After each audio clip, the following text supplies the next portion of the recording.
এই সময়ে বিএনপির এত বড় সমাবেশ কেন? রহস্য কি? হঠাৎ খালেদা তারেক চমক। দেশবাসী অবশেষে গণতন্ত্রের মা দেশনেত্রী বেগম খালেদা জিয়ার বক্তব্য শুনতে পেল, যেটা হয়তো অনেকে আশা করেননি। অনেকে ভেবেছিলেন যে এই জালিমের কারাগারে বন্দী থাকা অবস্থায় খালেদা জিয়াকে দুনিয়া থেকে চলে যেতে হবে, কিন্তু না, আল্লাহ রব্বুল আলমিনের অশেষ রহমতে বেগম খালেদা জিয়ার বক্তব্য আমরা শুনলাম। দেখেন কি অবস্থা।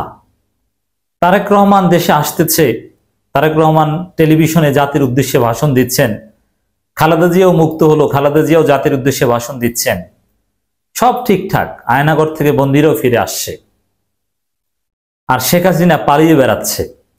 উন্নত দেশে জায়গা নেই।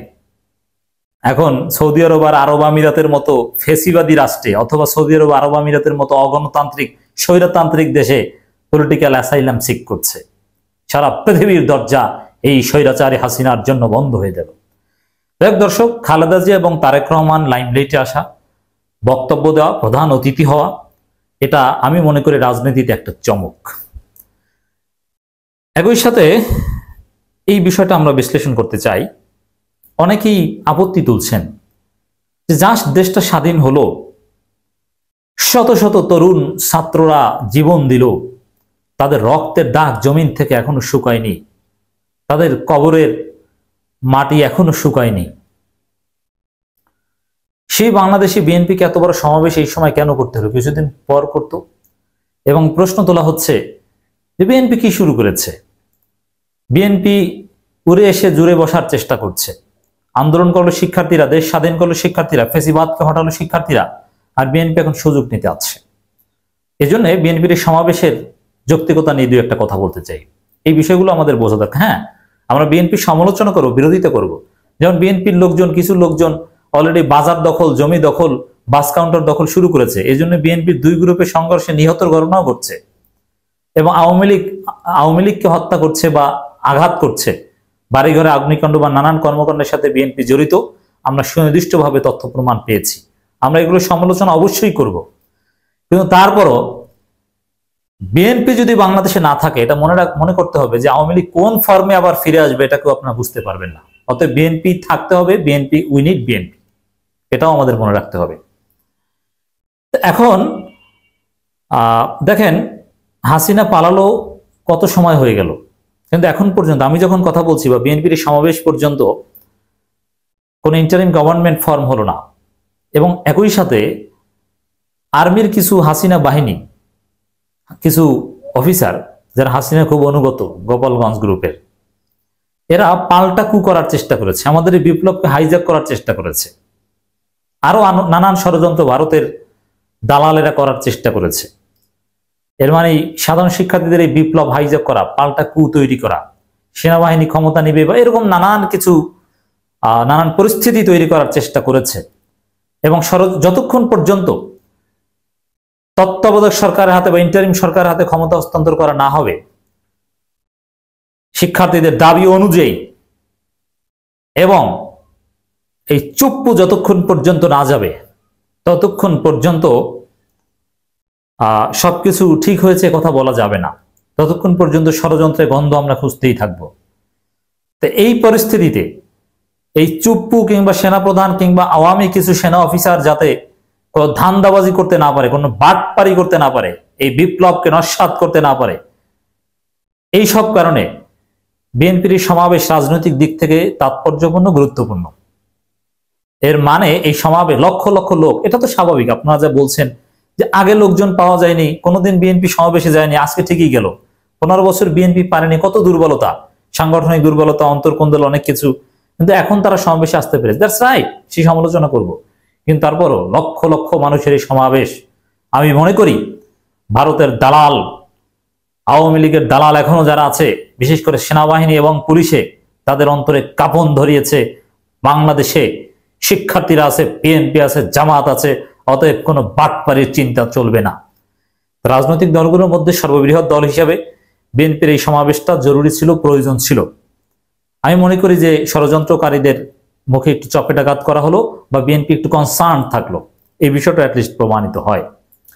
তবে বিএনপির সাথে এখন একটা জায়গায় দূরত্ব আছে শিক্ষার্থীদের। অন্তর্বর্তীকালীন সরকারের মেয়াদ বিএনপি 6 মাসের বেশি রাজি না। এখন বিএনপির রাজি হওয়া না হয় তেমন কিছু আসে যায় না, কারণ দেশটা বিএনপি স্বাধীন করেনি, শিক্ষার্থীরা করেছে। তবে বিএনপির মতামতের গুরুত্ব আছে এবং এই জন্য আমরা বলি যে মাঝামাঝি একটা অবস্থান, 3 থেকে 6 বছরের মাঝামাঝি অবস্থানই দরকার, কারণ দেশটাকে পুনর্গঠনও করা দরকার। আবার অতিমাত্রায় বেশি হলে তখন সেই ইন্টারিম গভর্নমেন্টের বিরুদ্ধে এক পর্যায়ে আন্দোলন ছড়িয়ে যেতে পারে। এই জন্য মধ্যম পন্থার কোনো বিকল্প নাই। তবে 3-6 মাসে কিছু হবে না, এটা আমরা জানি। আমাদের ঘুণে ধরা প্রতিষ্ঠানগুলো ঢেলে সাজাতে সময় লাগবে। যাই হোক দর্শক, বিএনপির সমাবেশের তাৎপর্য বা রহস্যটা কি, কেনই বা বিএনপি এখন সমাবেশ করছে, আশা করি বুঝতে পারছেন। এটা উড়ে এসে জুড়ে বসা কিংবা কোনো উদযাপন নয়, এটা জাতির বৃহত্তর স্বার্থে করা হয়েছে। আর বিশেষ করে খালেদা জিয়ার এভাবে লাইমলাইটে আসা বক্তব্য দেয়া, তারেক রহমানের বক্তব্য দেয়া, এটাও প্রয়োজন ছিল।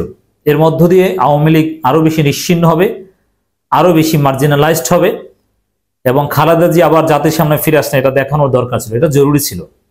এটি মাজহারুল ইসলামও ফিরে আসবেন ইনশাআল্লাহ। বিএনপির চাওয়া একটি নিরপেক্ষ নির্বাচন এবং আজকেও বিএনপি নেতারা বারবার আহ্বান জানিয়েছে চুপ্পুকে। একে রাষ্ট্রপতি বলতে আমাদের লজ্জা হয়, কথিত রাষ্ট্রপতি চুপ্পু শাহাবুদ্দিন চুপ্পুকে বলছে যে দ্রুত অন্তর্বর্তীকালীন সরকার দেন। কেন লেট করছে? সেনাপ্রধান এবং চুপ্পু মিলে কোনো ষড়যন্ত্র করলে কোনো কাজ হবে না। বিএনপি সজাগ, সবাই সজাগ, আমরা সবাই সজাগ। পাল্টা বিপ্লবের ষড়যন্ত্র নস্যাৎ হয়েছে এবং আওয়ামী লীগপন্থী বরখাস্ত সেনা অফিসার পালিয়ে যাওয়ার সময় কিন্তু বিমানবন্দরে গ্রেপ্তারও হয়েছে। এই গুমের নায়ক, গুম বিচার বহির্ভূত হত্যাকাণ্ডের অন্যতম নায়ক কিন্তু গ্রেপ্তার হয়েছে এবং বর্ডারে বিভিন্ন জায়গায় রেড অ্যালার্ট। আওয়ামী লীগের লোকজনকে পালাতে দেওয়া হচ্ছে না, তবে হাসিনাকে পালাতে দিয়েছে, এটাই সবচেয়ে বড় ভুল। কিন্তু এখন আর পালাতে দেওয়া হচ্ছে না, যারা যেতে চাচ্ছে যেতে পারছে না। বিএনপি বলছে আমাদের চাওয়া একটি নিরপেক্ষ নির্বাচন, এটি করার জন্য সেনাপ্রধান দায়িত্ব নিয়েছেন, আমরা আশা করছি আপনারা এটি করতে পারবেন। এটা সেনাপ্রধান দায়িত্ব নিয়েছেন না, সেনাবাহিনীকে যেভাবে ইন্টারিম গভর্নমেন্ট ডক্টর ইউনূসরা ব্যবহার করবেন, নির্দেশনা দেবেন, সেইভাবে সেনাবাহিনী কাজ করবে। এখানে মূল পাওয়ারটা কিন্তু সেনাবাহিনীর নয়। সেনাবাহিনী দায়িত্ব নিয়েছে কি, এটা কি বলছেন বিএনপি নেতারা? সেনাবাহিনী এখানে দায়িত্ব নেয়। নিরপেক্ষ নির্বাচন এটা তো আর অনেক পরের বিষয়। আগে তো একটা ইন্টারিম গভর্নমেন্ট হবে, রাষ্ট্রীয় প্রতিষ্ঠানগুলো পুনর্গঠন করবে, আওয়ামী লীগ যে সবকিছু ধ্বংস করেছে এগুলো তো গড়তে হবে, তারপরে হচ্ছে নির্বাচন। বিএনপি নেতারা বলেন আমাদের চাওয়া একটি নিরপেক্ষ নির্বাচন, আর নির্বাচনের পথে উত্তরণের জন্য সেনাপ্রধান দায়িত্ব নিয়ে, আমরা আশা করি আপনি যে দায়িত্ব পালন করতে সক্ষম হবেন। আমরা রাজনৈতিক দল হিসেবে বিনা শর্তে আপনাকে বিশ্বাস করেছি, তাই জনগণকে আশাহত করবেন না। সেনাবাহিনীর প্রধান এখন অনেককে তো তাকে শিবির ট্যাগ দিত যদি আওয়ামী লীগ দেশে থাকতো। আওয়ামী লীগ নাই বলে সেনাপ্রধান শিবির ট্যাগ থেকে বেঁচেছেন, যদিও তিনি হাসিনার সেনাপ্রধান, হাসিনা অ্যাপয়েন্ট করেছে। আমরা আশা করি তিনি দেশপ্রেমের পরিচয় দিবেন, জনগণ তার অতীতের গুনাখাতা মাফ করে দিতে পারে। তিনি বলেন বাংলাদেশে এখনো কোনো সরকার নেই, আমাদের সেনাবাহিনী দায়িত্ব নিয়েছে, সংসদ ভেঙে দেওয়া হয়েছে, এখন একটি সরকার উপহার দিতে হবে। সরকার কে আসবে না আসবে সেটা আমাদের বিষয় নয়, কারণ একটি সরকার দরকার। সরকার ছাড়া দেশ চালানো সম্ভব নয়, সে কারণে যত তাড়াতাড়ি সম্ভব এটা করতে হবে। রাইট? মির্জা ফখরুল সেম কথা বলছেন। সেনাবাহিনীর উদ্দেশ্য করে বিএনপি নেতারা বলেন যেহেতু আপনাদের মানুষ বিশ্বাস করে নিরপেক্ষ, হ্যাঁ সেনাবাহিনী যতই বিতর্কিত কাজ করুক,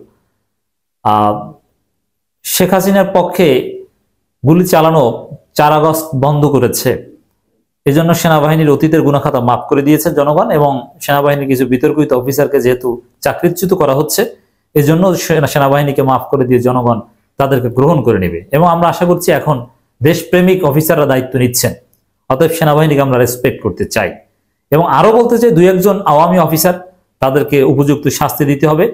এই জিয়াউলকে যেরকম বরখাস্ত করেছেন ওরকম করতে হবে, গ্রেপ্তার করতে হবে। আয়নাঘরের সাথে কারা জড়িত ছিল তাদের প্রত্যেককে গ্রেপ্তার করে আইনের আওতায় আনতে হবে। যাই হোক দর্শক, বিএনপির আহ্বান এবং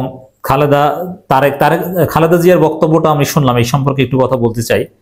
তিনি শিক্ষার্থীদেরকে, বীর সন্তানদেরকে আন্তরিক ধন্যবাদ জানিয়েছেন। খালেদা জিয়ার বক্তব্যের মধ্যে সব ক্রেডিট মূলত এই বৈষম্যবিরোধী ছাত্র আন্দোলনকেই দিয়েছেন, শিক্ষার্থীদেরকে। এবং তার বক্তব্যের মধ্যে কি মাধুর্য, কি মায়াবী নুরানি চেহারা, আল্লাহর কথা বলছেন, শুকরিয়া করছেন, যেটা অতীতে ছিল না। এর মানে একজন ধর্মভীরু আদর্শ নারী বেগম খালেদা জিয়া, দেশনেত্রী বেগম খালেদা জিয়া, তিনি আজকে জাতির উদ্দেশ্যে ভাষণ দিয়েছেন, এটা একটা চমক। কাছে দোয়া করি আল্লাহ রাব্বুল আলামিন বেগম খালেদা জিয়াকে সুস্থ করুক, রাজনীতি করার মতো শারীরিক সক্ষমতা দান করুক, তারেক রহমানের জন্য শুভবুদ্ধির উদয় হয় এবং বিএনপি দেশে যে অরাজকতা সৃষ্টি করছে, নিজেদের মধ্যে মারামারি করে নিহতর মতো ঘটনা ঘটাচ্ছে, জমি দখল, চর দখল, দোকান দখল, বাজার দখলের ঘটনা ঘটাচ্ছে, এটা যেন তারেক রহমান কঠোর হস্তে দমন করেন, সাংগঠনিক ব্যবস্থা নেন, আমরা সে আহ্বান জানাচ্ছি।